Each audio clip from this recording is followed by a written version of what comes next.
فرض کن بدون اینکه خودت بیت کوین یا طلا بخری بتونی از رشد یا سقوط قیمت سود ببری.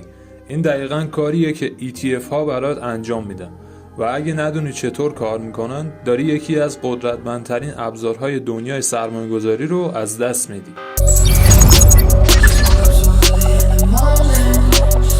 سلام و درود فراوان به همراهان تیم آیتی رانر. امروز میخوایم در مورد مهمترین مبحث و پرکاربردی ترین روش در بازار کریپتو به اسم ETF صحبت کنیم و بیشتر با دنیای ETF آشنا بشیم.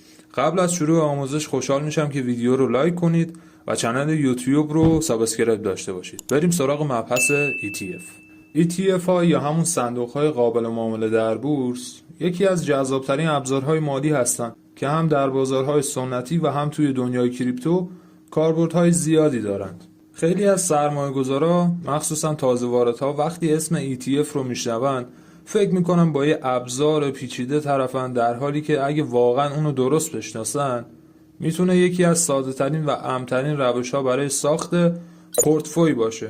امروز قراره با هم دیگه یاد بگیریم ETF دقیقاً چیه، چه انواعی داره، چه مزایایی داره و چرا انقدر برای بازار کریپتو مهم شده. ETF مخفف Exchange Traded Fund هستش، یعنی صندوق قابل معامله در بورس. این صندوق ها مثل یک سبد سرمایه گذاری هستن که شامل چندین دارایی مختلف میشن.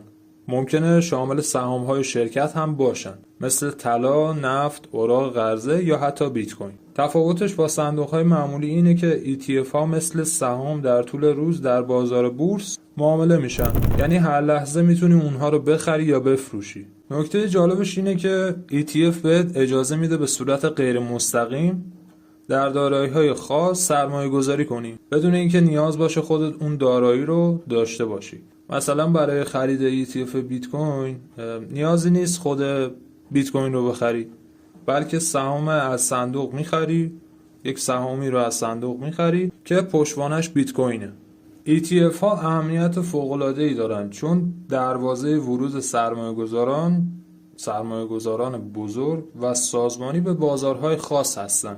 مثلا در بازار کریپتو خیلی از بانک‌ها و صندوق‌های سرمایه‌گذاری به دلیل قوانین نمیتونن مستقیم بیت کوین بخرن، اما از طریق ETF میتونن در معرض نوسانات قیمتش قرار بگیرن بدون نیاز به نگهداری رمز ارز یا ریسک امنیتی. در واقع ETF ها یک پلی هستن بین دنیای مالی سنتی و بازارهای مدرن مثل بازار کریپتو. همین باعث شده تصویب ETF بیت کوین توسط نهادهای نظارتی مثل SEC آمریکا یه اتفاق تاریخی باشه که مسیر ورود پولهای کلان به بازار رمز ارز رو باز میکنه. بریم سراغ بخش ویژگی‌های ETF که با همین ویژگی‌هایی که داره نسبت به ابزارهای دیگه متمایز هستش. اولین ویژگی که ETF داره قابل معامله بودنشه. هر زمان که بخواید میتونید ETF رو مثل یک سهم عادی در بازار معامله کنید. این یعنی نقشه‌بندی بالایی داره. دومین ویژگی که داره تنوع سرمایه گذاریشه. با خرید یه ETF در واقع تو چندین دارایی مختلف سرمایه گذاری میکنید. این تنوع باعث میشه که ریسک رو کاهش بده. سومین ویژگی که داره هزینه کمتر.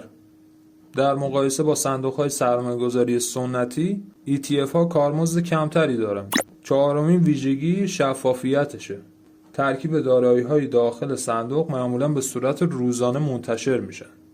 یعنی شما یک صندوقی رو دارید که داده‌های روزانه اون بازار و ترکیب دارایی‌هایی که هستش به صورت روزانه منتشر میشن واسه شما و حق انتخاب دارید.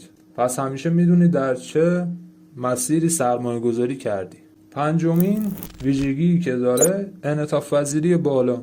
بریم سراغ مهمترین بخشی که هستش، بخش لیمیت یا همون محدودیت هایی که ETF ها دارن و خیلی از دوستان و کاربران واسه شون سوال شده بود که چرا یک ETF مثلا مثل بیت کوین با ضریب یا همون لورج 3 یا حداکثر 5 معامله میشه و چرا یک سری محدودیت ها توی حجم خرید و فروش وجود داره. ببینید ETF های اهرمی یا همون leveraged ETF از مشتقات مالی مثل قراردادهای آتی یا همون فیوچرز استفاده میکنن و اختیار معامله تا سود یا زیان یا ضرر رو چند برابر کنن.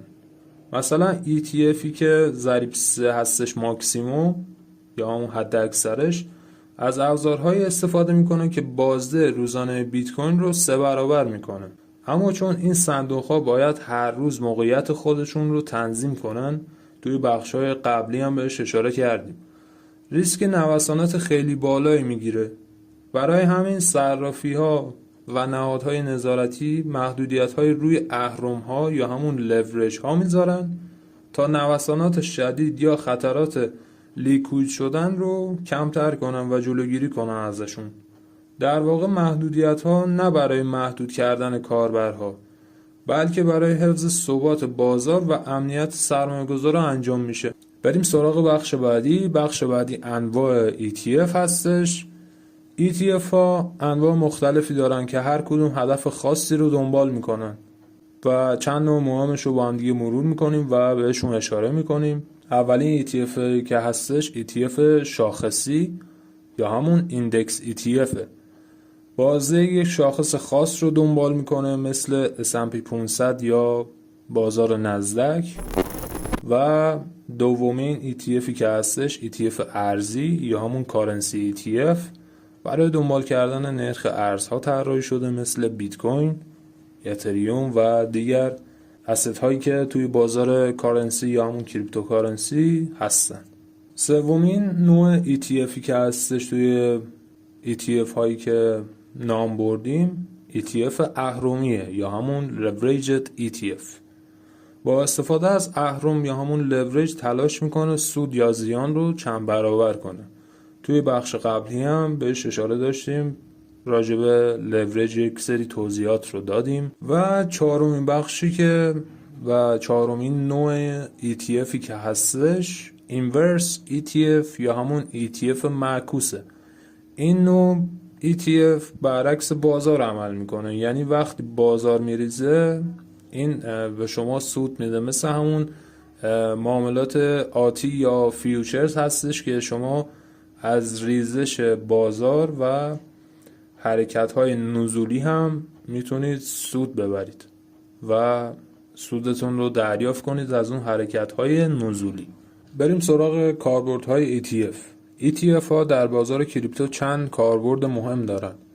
اولین کاربردش دسترسی ساده تر. بدون نیاز به نگهداری رمزارز میتونید در بازارهای کریپتو سرمایه گذاری کنید. دومین کاربردی که هستش کاهش ریسک فنی. نیاز به مدیریت خاصی نداره یا نگران هک شدنش باشی. تو این قسمت امنیتش نسبت به ابزارهای دیگه بالاتر هستش. و سومین کاربردی که داره استراتژی های متنوع مثل همون اینورس یا استراتژی معکوس، اهرمی معامله کردن یا سرمایه گذاری بلند مدت و استیکینگ. و چهارمین کاربردی که ETF داره ورود سرمایه گذاران نهادیه، باعث رشد تقاضا و افزایش ثبات بازار ETF ها میشه. در نهایت ETF ابزاری هستش که هم در بازارهای سنتی و هم در دنیای کریپتو قدرت انتخاب و کنترل بیشتری به سرمایه‌گذارا میده. با ETF میتونید بدون پیچیدگی فنی، یعنی بخواد خیلی شما رو سردرگم بکنه یا مبهم باشه، نامفهوم باشه مطالبش، توی دارایی‌های بزرگ مثل بیت کوین، طلا یا شاخص‌های بورس جهانی میتونید سرمایه‌گذاری کنید. مهم اینه که بفهمید ETF یک ابزار هوشمنده. اگه درست ازش استفاده کنی میتونه مسیر رشد مالیت رو متحولش کنه. حالا نظر شما چیه؟ نظر شما درباره ETF بیت کوین و دیگر ETF ها چیه؟ آیا فکر میکنی ETF ها میتونه قیمت رمزارزها رو به سطح جدیدی برسونه؟ توی کامنت ها نظرات راجع به این دوتا سوالی که پرسیدم کامنت کن. سابسکرایب هم یادت نره.